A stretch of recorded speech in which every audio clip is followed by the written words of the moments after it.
de la prensa corporativa, en donde difícilmente tendríamos espacio personas como tú y como yo, críticos de la narrativa occidental. Pero es que mira esta joya, ¿no?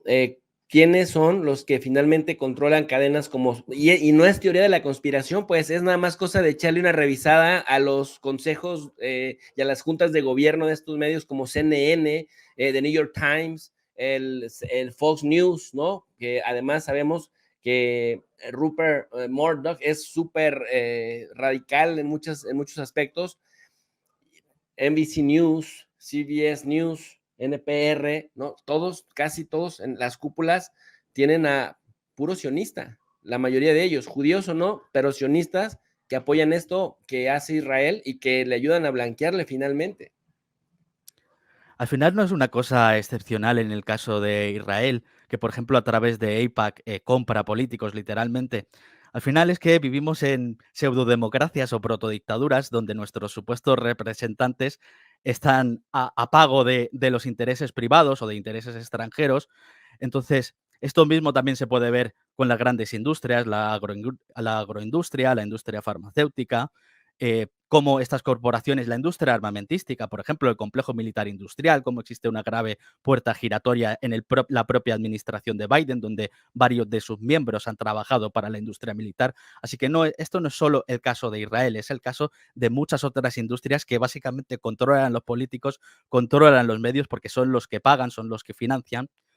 Entonces, en este sentido, ya podemos ver cómo, por ejemplo, la actitud pública de los estadounidenses, creo que en un 68% o una cantidad brutal de personas en Estados Unidos está por un alto el fuego, por un cese de las hostilidades, y sin embargo, los presuntos representantes políticos van completamente por otro lado. Y una fracción absolutamente mínima son los que apoyan la posición de los ciudadanos. Y esto es una cosa absolutamente recurrente. Por ejemplo, lo vemos en la sanidad, lo vemos en querer gastar menos en lo militar y cuidar más de la propia infraestructura y de los propios civiles estadounidenses, ¿no? Eso es una constante y significa que nuestras instituciones en esencia están rotas y por supuesto que los medios juegan un papel fundamental en este rol, ¿no?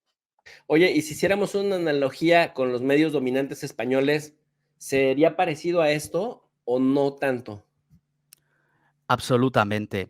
Si nos vamos, por ejemplo, a todo lo que son periodistas que se centran en la actualidad internacional, vemos que directamente beben de las fuentes estadounidenses y cómo trasladan de manera completamente acrítica la propia propaganda del Partido Demócrata, ¿no? Por ejemplo, que se nos vende como una especie de partido progresista, de partido innovador, que está en pro de los derechos humanos, y como bien sabemos por aquí, ni muchísimo menos, ¿no? Son auténticos delincuentes. Entonces, España es peor todavía porque ya ni siquiera necesitas comprarles, es que ya directamente ellos ya traen la información de los Estados Unidos y la plantean como si fuera una especie de verdad absoluta incuestionable y no ahondan en los temas, no investigan los temas, no aportan otros puntos de vista. Es un panorama absolutamente deplorable, sobre todo en el asunto de la política internacional. Adrián, tú mencionaste dos conceptos que me interesa mucho profundizar en ellos, porque ambos son muy importantes para entender lo que está sucediendo. Mencionaste el AIPAC, el American Israel Public Affairs Committee, y también mencionaste el tema de la puerta giratoria. El AIPAC es el lobby pro-Israel en Estados Unidos más poderoso, el que trae marcando el paso a los políticos de Estados Unidos. Es teoría de la conspiración, hablando de este libro interesantísimo que sacaron allá por el año 2006, 2007, Stephen Wall y Mershamer, acerca de la influencia del lobby pro-Israel, el AIPAC, en la política de Estados Unidos hacia el Medio Oriente, y yo diría que hacia muchos otros lugares, pero tú que lo trajiste a colación, ¿no crees que sea teoría de la conspiración? Que sí tiene una capacidad real de influir las decisiones de los políticos gringos. Basta con ver los datos, sencillamente. Simplemente si te vas a la cantidad de donaciones que percibe cada político, puedes ver de dónde deriva su defensa furibunda del Estado de Israel. Es simplemente correlación, ¿no? Les pagan dinero y lo defienden. Y además que AIPAC tiene otras estrategias también para controlar el proceso electoral estadounidense. Aparte del dinero que aportan directamente, que es, digamos, la organización, si no recuerdo mal, que representa a un país que más dinero le otorga a políticos estadounidenses, pero también les dan otras prebendas, como viajes que no se incluyen en esos pagos. Y también, por otra parte, pues tenemos el hecho de, en las propias carreras electorales dentro de los Estados Unidos, cuando uno se atreve a hablar en contra de Israel, lo que le hacen es que al candidato que se presenta en su contra, para ganar esa carrera electoral, le financia AIPAC. Y como necesitas el dinero para realizar campañas electorales, que es lo que determina, por ejemplo, los presidentes estadounidenses, los que suelen ganar, son los que reciben más donaciones, los que tienen más dinero para la campaña. Entonces, si tú expones una opinión contraria a Israel, van a financiar a tu rival político y así van a asegurarse que tengan una hegemonía del debate político, como se demuestra ahora con todas estas decisiones. Más del 60% de la población quiere un alto el fuego y los políticos no representan esa opinión, ¿no?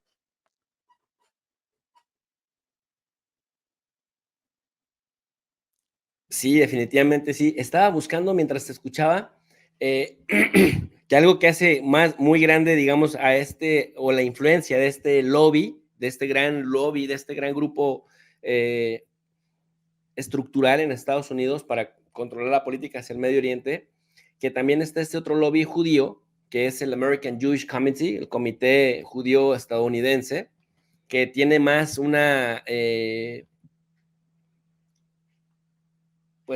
identificación. No iba a decir militancia, pero en realidad militancia no, sino más bien se identifica más con el Partido Demócrata.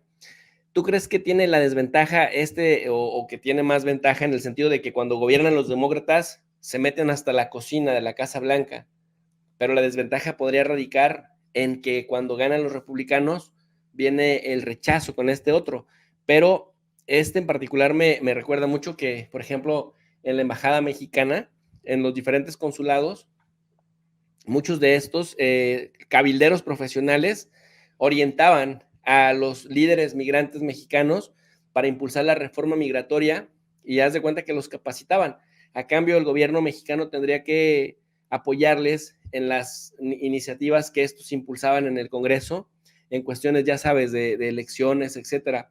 Pero me llama poderosamente la atención cómo hasta tienen manuales de operación de cómo abordar un congresista, cómo presionarlo, cómo amenazarlo y cómo esto que tú decías, no me apoyas a mí, entonces voy a apoyar al contra. Y sabemos que, como decía Alexandria Ocasio-Cortez, pues Estados Unidos es en gran medida una corporocracia, es decir, cuánto ponen las corporaciones para que podamos ver qué posibilidades de ganar una elección o una reelección tienes tú, congresista o tú, senador, que aspiras a mantenerte, digamos, en ese nivel de influencia política, ¿no?